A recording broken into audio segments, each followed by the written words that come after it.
আপনারা যে যেখানে আছেন আপনাদেরকে রমজানুল মোবারকের শুভেচ্ছা। আমি আলী হোসেন চৌধুরী বলছি কাপাসিয়া উপজেলার মৈশন গ্রাম থেকে।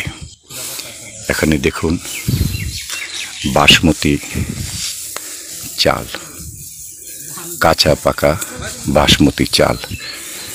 বৈশাখী ঝড়ের শঙ্কায় এই কাঁচা পাকা চালগুলো, ধানগুলো ক্ষেত থেকে কেটে নিয়ে এসেছে।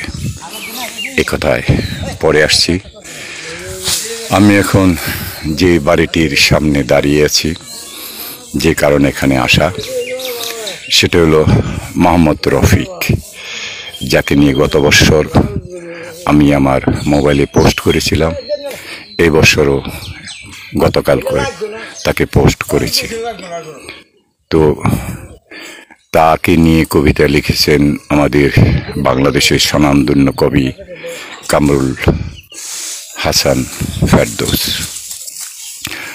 বিশেষ করে ওনার অনুরোধে এখানে আসা। রফিকের ঘর দূর, রফিকের সংসার। এটা হলো রফিকের পাকঘর। সব কিছুই উনুন খালি পড়ে আছে, ভাতের হাঁড়িও খালি, ঘরটাও শূন্য। যে ঘরে রফিক থাকে সেই ঘরের জানালা দরজাটা অরক্ষিত। তার পাশেই আমার বন্ধু বসিরউদ্দিন সাহেবের বাড়ি, দ্বিতল বাড়ি। এর সামনে আছে আমাদের মোহাম্মদ রফিক, আমাদের বাংলাদেশের আবহমানকালের আমরা যাদেরকে নিয়ে গর্ব করি। আসলে কি সভ্যতাকে নিয়ে আমরা গর্ব করতে পারি? আসুন রফিকের মুখ থেকেই শোনা যাক। আমি আপনাদের কাছ থেকে ক্ষমা চেয়ে নিচ্ছি, কারণ আমাদের সভ্যতার যে ভাষা সেটা রফিক জানে না। আমি আমার কাপাসিয়ার ভাষায় তার সাথে এখন কথা বলব। এই হলো মোহাম্মদ রফিক। তোমার নাম কি? রবিউদ্দিন। হ্যাঁ, এটা তোমার বাড়ি? কি অবস্থা আছো? অনেক ভালো আছো? এত কষ্টের মধ্যে থাকে ভালো আছো? হ্যাঁ হ্যাঁ, ওই যে তোমার সহধর্মী, তোমার কি হয়, স্ত্রী না? ওই যে আঙ্গুলে ব্যথা পেয়েছে, কেটে গেছে না? হ্যাঁ। তো তোমার শরীরে এই অবস্থা, তো তোমার এখন সময় কিভাবে কাটে? সাহায্য সহযোগিতা কেউ দেয়? মাঝে মাঝে দেয় না? তুমি খুশি? খুশি তো আমি। হ্যাঁ। তোমার কষ্ট কি? তোমার কষ্ট লাগে না? কষ্ট নাই? মানুষের প্রতি কোনো অভিযোগ নাই? তোমার জমি জমা যে মানুষে খায়, তোমার কষ্ট লাগে না?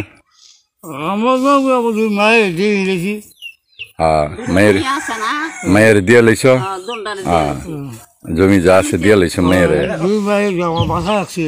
দুই মেয়ে তোমার বাসায় রাখছে? মরে গেছিল গাহিরা? তো অনেক কি অবস্থা, অনেক মেয়ের আয়ে না?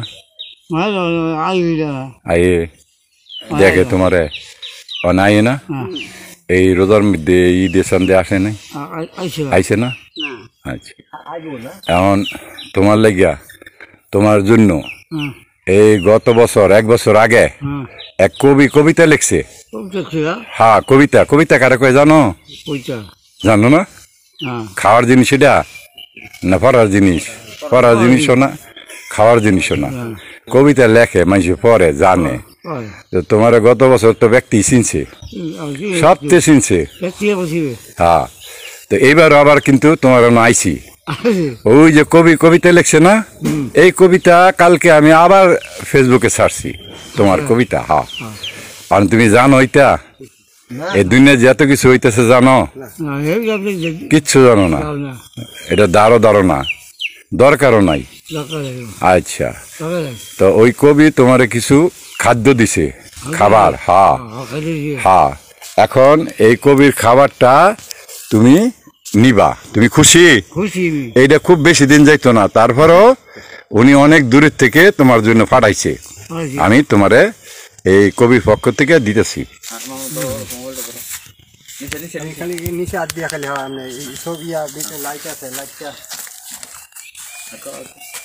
এই যে এদিকে দাঁড়াও, এদিকে দাঁড়াও, ওইদিকে তাকাও, ওই যে এটা তোমার জন্য, ওই যে এটা তোমার জন্য, ওই যে ধরো ধরো ধরো,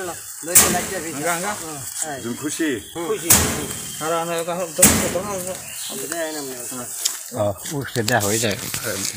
প্রিয় সুধী মণ্ডলী, এটাই আমাদের আবহমান কালের লজ্জা। ব্রিটিশ চলে গেছে,